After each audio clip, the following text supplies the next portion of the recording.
Hello বন্ধুরা, আশা করি তোমরা সবাই ভালো আছো। আজ আমরা এই ক্লাসটির মধ্যে ভারতের রাজনীতি সম্পর্কে কিছু গুরুত্বপূর্ণ প্রশ্ন উত্তর আলোচনা করব।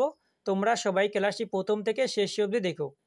আর হ্যাঁ, এই ক্লাসটি পিডিএফটি পেতে হলে অবশ্যই টেলিগ্রাম চ্যানেলে জয়েন করবে।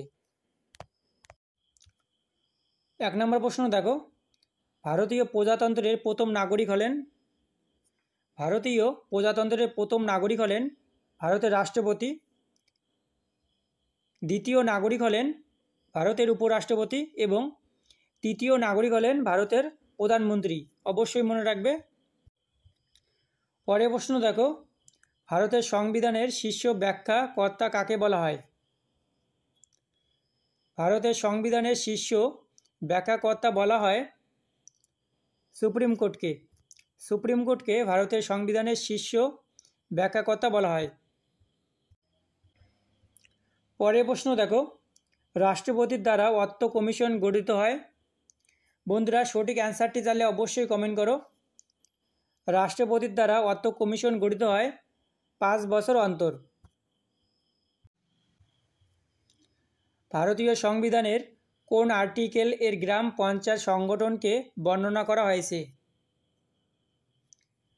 ভারতীয় সংবিধানের আর্টিকেল 40-এর মধ্যে গ্রাম পঞ্চায়েত সংগঠনকে বর্ণনা করা হয়েছে। অবশ্যই মনে রাখবে। আর হ্যাঁ বন্ধুরা, তোমরা যারা আমাদের এই ভিডিওটিকে লাইক করনি অবশ্যই একটি লাইক করে দিও। বাক স্বাধীনতা হলো একটি মৌলিক অধিকার। পরের প্রশ্ন দেখো, ভারতের রাষ্ট্রপতি নির্বাচিত হন। বন্ধুরা, সঠিক অ্যান্সারটি জানলে অবশ্যই কমেন্ট করো। লোকসভা, রাজ্যসভা এবং রাজ্য বিধানসভাগুলির নির্বাচিত সদস্যর দ্বারা ভারতের রাষ্ট্রপতি নির্বাচিত হন। অবশ্যই মনে রাখবে।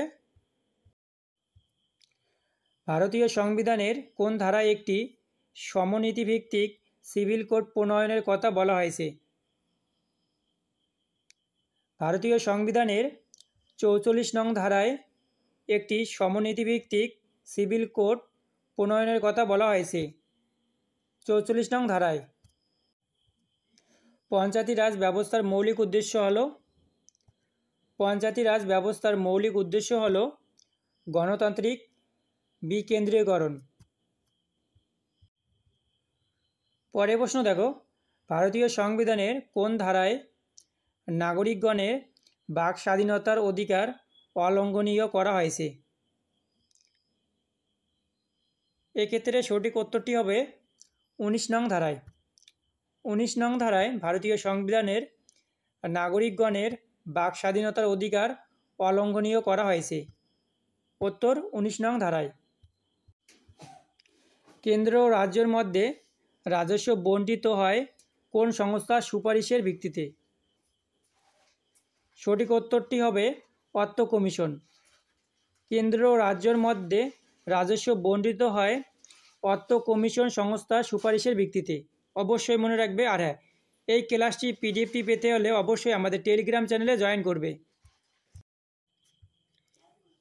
ভারতীয় সংবিধানের কোন ধারায় বলা হয়েছে যে রাষ্ট্রের থেকে আর্থিক সাহায্যপ্রাপ্ত কোনো শিক্ষা প্রতিষ্ঠানে কোনো নাগরিকের ভর্তি হওয়ার অধিকার অস্বীকার করা যাবে না, কেবলমাত্র ধর্ম, জাতি, বর্ণ, ভাষা অথবা এর কোনো একটির জন্য? সঠিক উত্তরটি হবে 29 নং ধারায়। ভারতীয় সংবিধানের 29 নং ধারায় বলা হয়েছে যে রাষ্ট্রের থেকে আর্থিক সাহায্যপ্রাপ্ত কোনো শিক্ষা প্রতিষ্ঠানে কোনো নাগরিকের ভর্তি হওয়ার অধিকার অস্বীকার করা যাবে না, কেবলমাত্র ধর্ম, জাতি ও বর্ণ, ভাষা অথবা এর কোনো একটির জন্য। উত্তর 29 নং ধারায় একথা বলা হয়েছে। অবশ্যই মনে রাখবে। ভারতীয় সংবিধানের কোন ধারায় সর্বপ্রকার অস্পৃশ্যতার অবলুপ্তি ঘটানো হয়েছে? সঠিক উত্তরটি হবে 17 নং ধারায়। 17 নং ধারায় সর্বপ্রকার অস্পৃশ্যতার অবলুপ্তি ঘটানো হয়েছে ভারতীয় সংবিধানের 17 নং ধারায়। ভারতীয় পঞ্চায়েতি রাজ ব্যবস্থা কয়টি স্তরে বিভক্ত? ভারতীয় পঞ্চায়েতি রাজ ব্যবস্থা তিনটি স্তরে বিভক্ত। অবশ্যই মনে রাখবে 3টি স্তরে ভারতীয় পঞ্চায়েতি রাজ ব্যবস্থা বিভক্ত। পরের প্রশ্ন, ভারতীয় সংবিধানে কোন ধারায় ভারতের নাম ও ভূখণ্ডকে নির্দিষ্ট করা হয়েছে? ভারতীয় সংবিধানের 1 নং ধারায় ভারতের নাম ও ভূখণ্ডকে নির্দিষ্ট করা হয়েছে। উত্তর 1 নং ধারায়। ভারতীয় সংবিধানের কোন ধারায় ভারতীয় রাষ্ট্র সম্বন্ধে একটি কার্যকরী ব্যাখ্যা দান করা হয়েছে? সঠিক উত্তরটি হবে 12 নং ধারায়। ভারতীয় সংবিধানের 12 নং ধারায় ভারতীয় রাষ্ট্র সম্বন্ধে একটি কার্যকরী ব্যাখ্যা দান করা হয়েছে। নিম্নলিখিত বিষয়গুলির মধ্যে কোনটি যুগ্ম তালিকায় অন্তর্ভুক্ত? নিম্নলিখিত বিষয়গুলির মধ্যে বন যুগ্ম তালিকায় অন্তর্ভুক্ত রয়েছে। উত্তর বন। ভারতের কোন রাজ্যে প্রথম লোকায়ুক্ত নিয়োগ করেছে? সঠিক উত্তরটি হবে মহারাষ্ট্র। ভারতের মহারাষ্ট্র রাজ্যে প্রথম লোকায়ুক্ত নিয়োগ করেছে। আইন প্রণয়নের জন্য যুগ্ম তালিকার অন্তর্ভুক্ত বিষয় সংখ্যা কত? সঠিক উত্তরটি হবে 52। আইন প্রণয়নের জন্য যুগ্ম তালিকার অন্তর্ভুক্ত বিষয় সংখ্যা হল 52।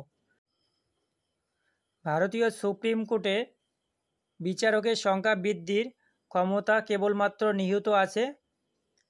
সঠিক উত্তরটি জানলে অবশ্যই কমেন্ট করো। ভারতীয় সুপ্রিম কোর্টের বিচারকের সংখ্যা বৃদ্ধির ক্ষমতা কেবলমাত্র রয়েছে লোকসভার। উত্তর লোকসভার।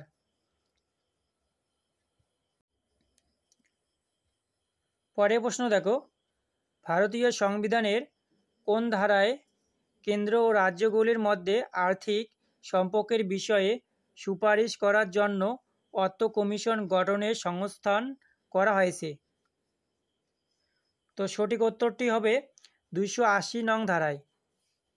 ভারতীয় সংবিধানের 280 নং ধারায় কেন্দ্র ও রাজ্যগুলির মধ্যে আর্থিক সম্পর্কের বিষয়ে সুপারিশ করার জন্য অর্থ কমিশন গঠনের সংস্থান করা হয়েছে।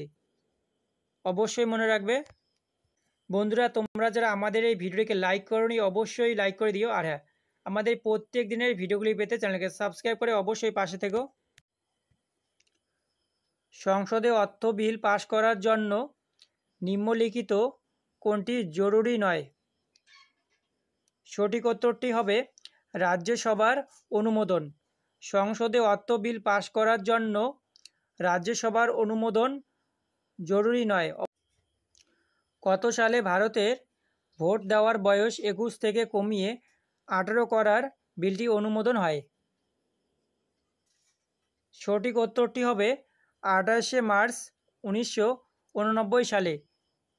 28শে মার্চ 1989 সালে ভারতে ভোট দেওয়ার বয়স 21 থেকে কমিয়ে 18 বছর করা হয়েছে। ভারতীয় সংবিধানের কোন ধারায় বলা হয়েছে যে রাষ্ট্রীয় অর্থানুকূল্য যেসব শিক্ষা প্রতিষ্ঠানগুলি পরিচালিত হয়ে থাকে সেখানে কোনো ধর্মীয় শিক্ষা প্রদান করা যাবে না? তো কত নম্বর ধারায় বলা হয়েছে? সঠিক অ্যান্সারটি জানলে অবশ্যই কমেন্ট করো। ভারতীয় সংবিধানের 28 নং ধারায়। উত্তর 28 নং ধারায়। ভারতীয় সংবিধানের 28 নং ধারায় বলা হয়েছে যে রাষ্ট্রীয় অর্থানুকূল্য যেসব শিক্ষা প্রতিষ্ঠানগুলি পরিচালিত হয়ে থাকে সেখানে কোনো ধর্মীয় শিক্ষা প্রদান করা যাবে না। রাজ্যসভার সাংবিধানিক প্রধান হলেন রাজ্যপাল। উত্তর রাজ্যপাল। রাজ্যপাল হলেন রাজ্যসভার সাংবিধানিকের প্রধান। 29শে নভেম্বর 1949 সালের তারিখে যখন ভারতীয় সংবিধান লেখার কাজ শেষ হয় তখন নিম্নলিখিত কোনটি অন্তর্ভুক্ত ছিল না? বন্ধুরা, এই প্রশ্নটির সঠিক উত্তরটি তোমরা সবাই কমেন্ট বক্সে কমেন্ট করো। আর হ্যাঁ, আমরা এই ভিডিওটির মধ্যে মোট 25টি প্রশ্ন আলোচনা করেছি। তো তোমরা এই 25টি প্রশ্নের মধ্যে কয়টি সঠিক উত্তর করতে পেরেছো তা অবশ্যই কমেন্ট বক্সে কমেন্ট করবে। ওকে, তো চলো দেখা হচ্ছে পরের কোনো ভিডিওতে।